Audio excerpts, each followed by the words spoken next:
తర్వాత సర్టిఫికేట్ పొందలేకపోతున్నారని చెప్పి అంటున్నాం. అంటే ఇక్కడ ప్రభుత్వం ఏది ఎటుకెళ్ళి ఎటుపోతుందంటూ నేను ఇలా మార్పు అనేది ఎప్పటికీ మెరుగు ఫర్ బెటర్, మార్పు అనేది ఫర్ బెటర్.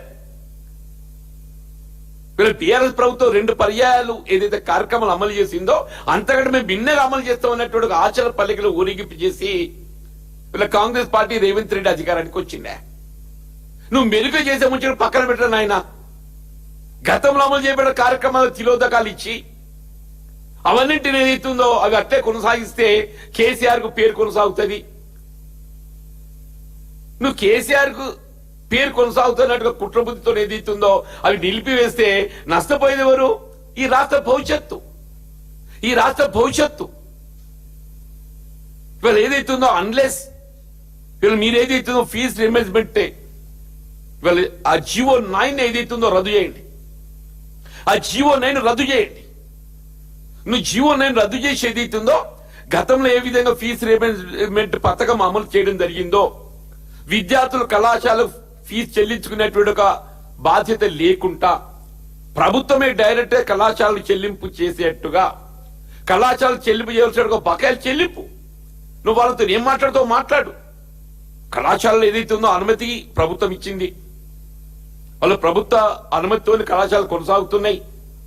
నువ్వు కళాశాలలో ఏదైతే ఉందో నువ్వు ఫీజు బకాయిలు చెల్లింపు చేయలేక వీళ్ళ కళాశాలలో ఏదైతే కోర్టును ఆశ్రయించడం, కోర్టు ఏదైతుందో వాళ్ళకు స్వేచ్ఛనీయటం, ఇదంతా అటువైపు ఏమైపోతుంది? విద్యార్థుల మెడలు చుట్టుకుంటుంది. వీళ్ళ ప్రభుత్వము కళాశాల యాజమాన్యాల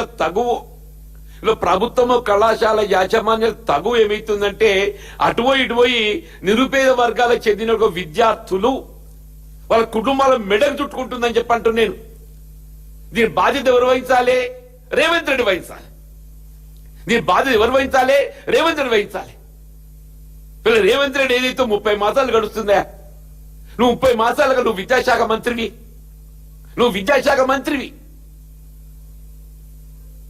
వీళ్ళ విద్యకు సంబంధించి మెరుగైనటువంటి ఒక విధానాలు రూపొందిస్తా నేను.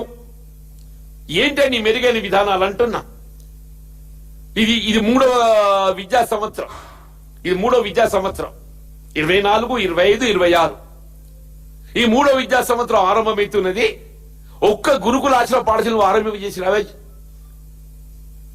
మూడో విద్యా సంవత్సరం ఆరంభం అవుతుంటే నువ్వు కనీసం ఒక్క గురుకుల ఆశ్రమ పాఠశాల అన్నాడు కేసీఆర్ గారు ఏదైతే Jyotiba Phule BC residential schools ఆరంభింపజేసి మొత్తం దేశంలోనే బలహీన వర్గాలకు ఏదైతుందో ఆదర్శంగా నిలిచిండు. నువ్వు ఒక్కటి ఆరంభింపజేయలేకపోవడమే కాకుండా అవన్నీ మూసివేయబడే విధంగా Young India Integrated Residential School. ఏంటి what is your Young India Integrated Residential School? అసలు దాని విధానాలు ఏంటి? అందులో కొత్త ఏదో చేరిక ఉండబోతున్నదా? దాని బోధన ఏ విధంగా ఉండబోతుంది? ఇప్పుడు ఏం చేయబోతున్నాడంటే నేను పత్రికలో గమనించి భట్టి గారు ఏదో ఎక్కడో సందర్భంగా మాట్లాడిండు. ఎక్కడైతే బీసీ రెసిడెన్షియల్ స్కూల్స్ ఉన్నాయో అవన్నింటినీ మేము యంగ్ ఇండియా రెసిడెన్షియల్ స్కూల్స్ కు తరలిస్తామని చెప్పంటుండే. ఎక్కడైతే Jyotiba Phule BC residential schools కొనసాగుతున్నావో వాటిని మేము యంగ్ ఇండియా రెసిడెన్షియల్ స్కూల్స్ కు తరలిస్తామని చెప్పంటుండు. నువ్వు వాటిని తరలించిన తర్వాత ఇక్కడ కొత్త యంగ్ ఇండియా అనే పేరెందుకు చెప్పుకుంటున్నావు? అది ఎక్కడ కొనసాగుతున్నా అక్కడే కట్టేసేయి.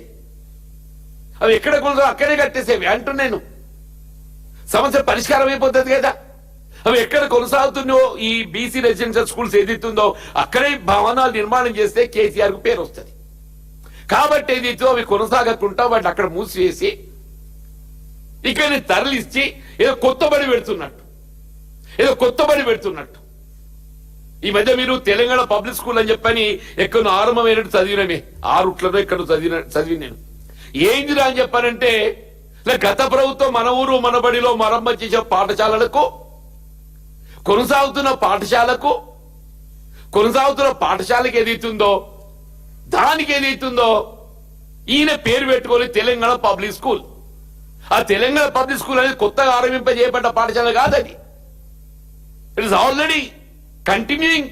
అది కొనసాగుతున్న పాఠశాలకు ఏదైతుందో దానికి రంగులు పూసి నువ్వు చెయ్యి పాఠశాల విద్యా బోధన వ్యవస్థ మెరుగుపరుస్తామని చెప్పి అనుకున్నట్టయితే రాష్ట్రంలో 26,000 పాఠశాలలు ఉన్నాయి.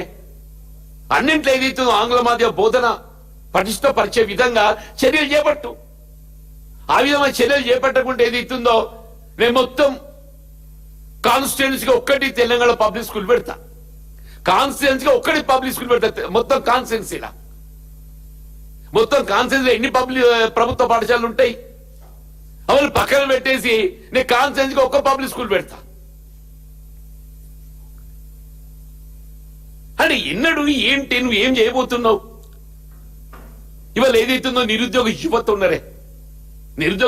ఉన్నారు పాపం చెప్పట్టు. నేను నువ్వు ప్రభుత్వ పరంగా పబ్లిక్ సర్వీస్ కమిషన్ ఏదైతుందో నోటిఫికేషన్ లేవు, పబ్లిక్ సర్వీస్ కమిషన్ నోటిఫికేషన్ లేవు.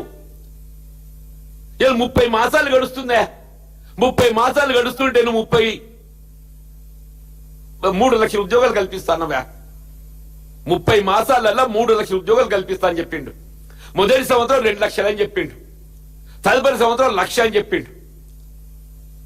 అంటే ఏంటి? 24 మాసాలల్లా 3 లక్షల ఉద్యోగాలు కల్పించాలి. 30 మాసాలలో